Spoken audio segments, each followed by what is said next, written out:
There's this quote that I was reading from Mark Lewis, and he was talking about new bands and records that sound too perfect. When records sound too perfect, it's almost a detriment to the future of bands sometimes. What are your thoughts on that? Well, there's a few things. If you make a record that you can't live up to live, the metal community will be very, very harsh on you. Um, Unless if you are one of those lucky bands that will have a hit that crosses over outside of metal to fans that don't care about musicianship, the metal audience will castrate you for that.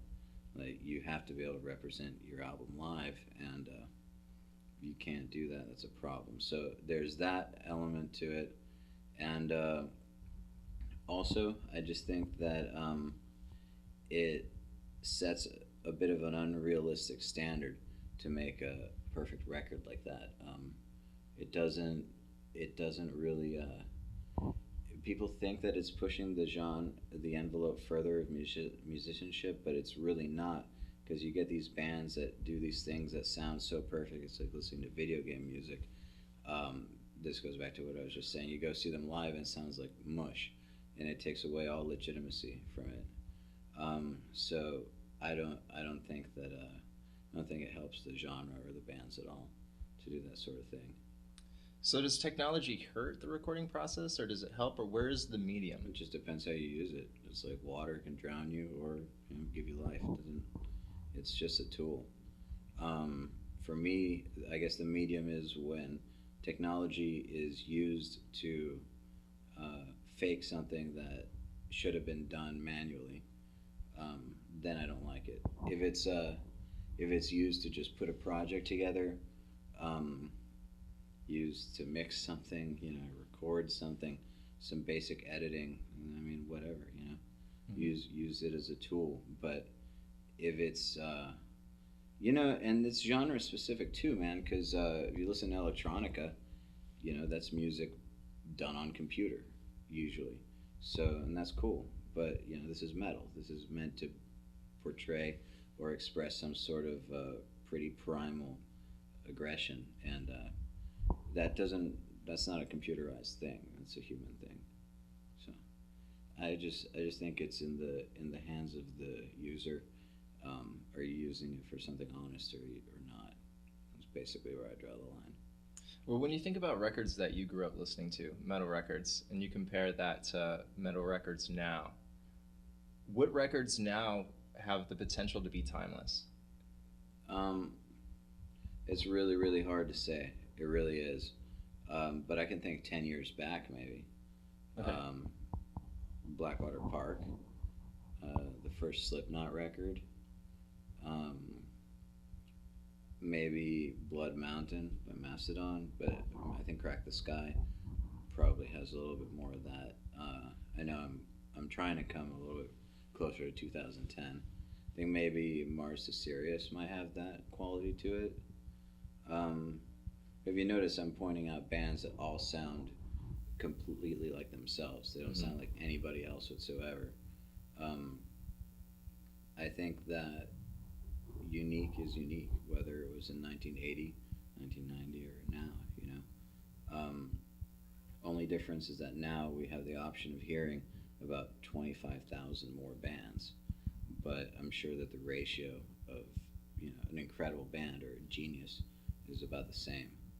Now it's just all the fucking crappy dudes can get their bands up as well. Well, you mentioned Opeth, Slipknot, and Mastodon. Gojira. Yeah. What are the characteristics that comprise a timeless band or a timeless record? Oh, I think it has to do with how much it connects with people, and that doesn't really happen while you're creating the art. That's the funny part about it. I don't think it's really, really hard to point to any musical attributes, because there's so many different types of records and art that become timeless. I think it's really up to the audience to make it timeless. Mm-hmm. If enough people are touched by it strongly enough and spread the word enough, it will become timeless. If not, it won't. And so yeah, I think I don't really know if there's anything specific in those records other than the fact that they connected with many, many people. What about for you when you were writing the self-titled album? Do you think about the possibility that the record could be a timeless record, or do you just write? I just write. I did a lot of work mentally to separate myself from thoughts like those because they don't help anything. It's stuff you can't control. Same way that when you get on the freeway, it's better to just think about driving than thinking about the fact that, you know, someone might drive onto the on-ramp the wrong way and smash you, or, you know, have to fly on a plane tomorrow. It's just better to just do it than think about stuff. I know I'm using negative examples here, but the reason I'm using negative examples is because if you sit there and you're like, oh, this is so great, this is so great, this is timeless, I'm really making a classic here. First of all, it sounds delusional. Second of all, it sounds fucking cocky. And third is if it doesn't become a classic, then what a letdown. And a letdown over nothing, because you can't predict how people are going to react. So it's best to just do your job. Just make art. In one of your blogs, you were talking about how much are you willing to sacrifice for your art. Mm-hmm. How much have you sacrificed for your art? I pretty much I would say, I don't know, it's hard to quantify because I think about people who, you know, go into combat and sacrifice their legs or something like that, and it seems rather pitiful in contrast, you know, or someone who the dude that jumps on the grenade, that's a whole other level of sacrifice. But in terms of art and artists, I think artists over time, it's not just me, have just been known to sacrifice relationships, normal life, money, health, whatever, you know, any sort of security, any sort of normalcy, social lives, friends. I mean, list goes on. You basically think about it like, I'm sure you've had friends that have gotten married who were like all into the social circle at one point in time. They got married and are gone because they were devoted to that. You basically have to be married to your music, and nothing can get in front of it. No girls, no distractions, no friends, nothing. It just has to be your number one. So, you know, I've gone down that list. Were there times within the history of this band where you wanted to throw in the towel? To the point where I would have actually done it? Yeah. No way. No, never quit. That's not really my nature. Are there times where I've been like, God damn it, fuck, this is frustrating? Like, what am I doing with my life? Yes. But, you know, it's very, very quick that I'll snap myself back into reality that this is what I need to be doing. Nothing else would make me happy. Not that this makes me 100% happy, but it's a lot closer, I think, than anything else would be. So what keeps you motivated? What gives you the drive to keep creating art? I think it's that nothing ever satisfies me. I think that if I was satisfied, and this goes for like any aspect of life, whether it's from a material possession to a work of art, it's like once I have it, I don't care anymore. It's like, for instance, just came to an agreement with the seller of a house the other day. We've been putting bids on this house since March. Finally came to an agreement, last Thursday? And I was happy for about 15 minutes. And then it was like, okay, on to the next thing. I read Donald Trump talking about that a lot in his book, The Art of the Deal. For him, the happiness he discovered eventually, once he had all these private planes, and I was like, okay, that's all there is to it, and buildings. It's like, okay, cool, now what? And then you realize if you keep asking now what, then maybe it's not the end that really matters to you, it's the means. And so that's where you got to find the joy in. I know that's kind of cliche, but I think it's very, very true. Definitely. So I yeah, agree with you. being satisfied is the killer. I know you do a lot of production work as well. What is it about a band that intrigues you? Well, first of all, they got to be unique, and then once we get past that, then it's whether or not I like them. But usually, things that get to me are a band that's unique, and I feel that the emotion behind the music is honest, like really honest. Like I feel like they're putting their souls out on a platter, chopping it up, and are comfortable with that. That usually gets to me. And then there's the third factor is something really extraordinary about them, not just unique. Because we've seen a lot of unique, shitty local bands. Like we see them in every town sometime, at some point. I mean, like my favorite rock band right now is Muse, and you know, I think they carry those three characteristics. But no, I've never produced them. That would be a nice gig, I'm sure. Yeah. I don't come around too many bands that have all those qualities I'd look for in a band, but I don't get into very many new bands too often. It's just hard. It's hard these days, I think, to find bands that have all that. Is it in part because of technology? Do you think that sucks the life out of some bands? It's entirely possible, but I also think that it's harder to find because there's so much clutter. And what I mean by clutter is the amount of information that you can get now is so overwhelming that it's harder to spot because it's like static, you know. So it's not really the technology like Pro Tools, like the recording technology, that's killing it. It's more Guitar Center selling to, you know, making it really, really easy for any fucking jerk off to get a guitar, and then it being really easy to get an M box, and then really easy to put your stuff on MySpace. That all adds to the amount of clutter that's out there, and so it's that much harder to find something that really sticks out. The cool thing about it, though, the benefit is that if you really do stick out for being great, you stick out that much more, because there's so much that doesn't. So, I don't know, could go either way. When you're in the studio with the band, are there certain things that they do that are just straight up pet peeves? Yes. Thinking that their shit doesn't stink is a huge pet peeve, because then it makes it really fucking hard to work with them. That's my biggest one of all. It's if someone can't handle a part technically, there's a solution, which is practice.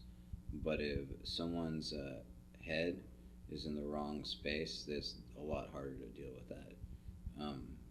You have to train them like an animal. You know, you have to. You can't have like an honest relationship. I don't like that. So, yeah, ego problems. That's my biggest pet peeve. Do you find ego problems more with bands that are already established or local bands? Local bands. Why is that? Because I think that once you've been out there, you don't just become an established band. Every band that's established has been, whether or not they lucked into a trend or they built it from the ground up and got no boosts, they're still all working really, really hard. And whatever bubble there was about expectations or of the glamour or whatever has been burst. I mean, they know what's up. They're pros. At the local level, it's kind of like when you get into a new relationship with somebody. It's all great because it's all hopes and dreams and unknowns and this and that. So along with that goes the size of the ego, because if they think that being a rock star is the be-all, end-all, and that it's that fucking easy, you know, and they think that that's them, that's a much harder deal to it's much harder to deal with that than someone who actually is a rock star and maybe just a little too confident. From that lack of understanding of what goes into it, you get bands that want to sound like their favorite bands within 3 days. This is why I quit recording local bands a long time ago. It's not worth it to me. Bring in a record that was like 90 grand to record, and took 3 months, and was done at amazing facilities, and you get a band wanting that in a weekend, and if they don't get that, they're talking shit, and they've got $500, and I distance myself from that whole scene. Wow. I do want to talk more about the record, about Cool. the record that comes out on the 26th. Mm-hmm. Take me into the studio. Before starting a record, I think in our case, it's important for us to all feel each other out as to where we're at and what we'd like to get out of it. So we often start talking about it like 6 months in advance before writing anything. Just what is it we didn't like about the last record? Why didn't we like it? What is it we would have rather had on it? What is something that we've always been missing? Like, what is it that we want to express that wasn't expressed? And how would we ideally like something to sound? And it's just conversations that we have. And over time, you start to understand where everyone's coming from. And eventually you start writing, and you see if any of that conversation was true. It usually is, but it's almost like you build these imaginary standards for the record, almost like a pseudo map that's not structured at all, just like want it to sound really raw, want it to sound like totally in your face. We want the vocals to like jump out and grab you like on that first Slipknot, but we want the drums to be raw like a Slayer record. Stuff like that. Those are all like things that we were saying in advance. Like we really wanted the synth to be done right, like that there would be a huge synth presence, but it not be cheesy at all. Like that no one could call it cheesy. And to finally like do synth and metal properly. These are all things that we want to talk about, that we wanted to cover. So yeah, it took a lot of talking, and then you just start writing. And at that point, you should have, in my opinion, you should have talked about it so much that you're done talking about it when you start writing. You don't need to talk about it anymore. Then you start writing, and when you're writing, you're just writing. I think that talking about it while writing is the enemy to writing, because you're not actually doing anything. So conceptualize, and then get to fucking work.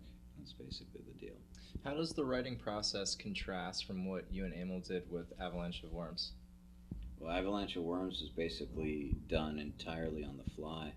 Mm-hmm. Pretty much. We just had no time to put the whole thing together, and there were just a series of delays. And Mark started mixing a record that was like 60% tracked. We just gave him the tracks that were done, and then we went to another room and kept working, and had 2 weeks left. It's just different. That was like being under a pressure cooker, like a high-speed pressure cooker. Dååth had a little bit of that because we left it open-ended.